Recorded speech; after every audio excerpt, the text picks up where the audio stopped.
So Karine Jean-Pierre has done a complete 180 and says she's not a Democrat anymore, and it's definitely not because she wants you to buy her book. Y'all like the video right here? And check this out. What the heck happened here? I mean, Karine Jean-Pierre was the face of the Biden administration because we certainly weren't seeing him.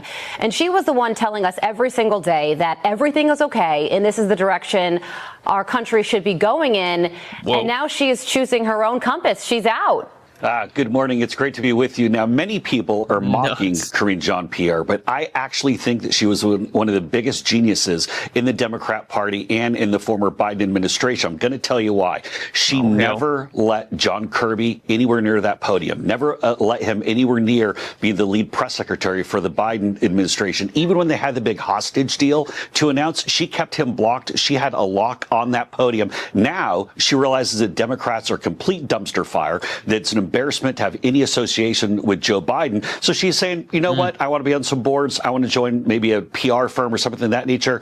I'm going to say I'm an independent. So laugh all you will at KJP. She knows to run, not walk away from the Democrats. Well, she did spend a lot of time at the podium trying to convince the American people that President Biden was cognitively fit for office. She used one word that I'm sure you will remember. She used it very often.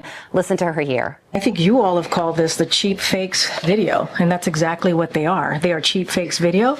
They are done in bad faith. The right-wing critics of the president have a credibility problem because of the fact checkers have repeatedly caught them pushing misinformation, disinformation. And obviously they weren't cheap fake videos. We knew it then, we know it now. And now President Trump has officially ordered an investigation into President Biden's fitness during his time in office and if aides deceived the American people.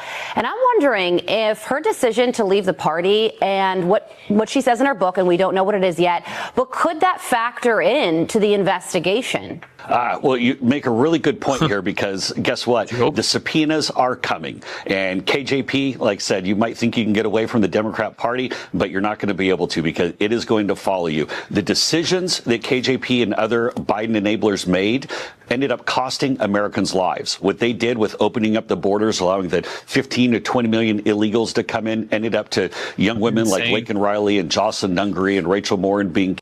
It caused the out-of-control inflation that crushed the hopes and dreams of so many Americans during the Biden-Harris administration. And so there is going to be a reckoning because Joe Biden's he doesn't know what's going on. In fact, when they tell Joe Biden that these subpoenas are coming, they're going to probably have to remind him he was even president. He has no clue at all. But guess what? You cannot get away from the record, and KJP is going to have to answer for what her and others did. Yeah, well, President Biden released a statement saying that he was in charge, but now there's going to be an investigation to confirm that.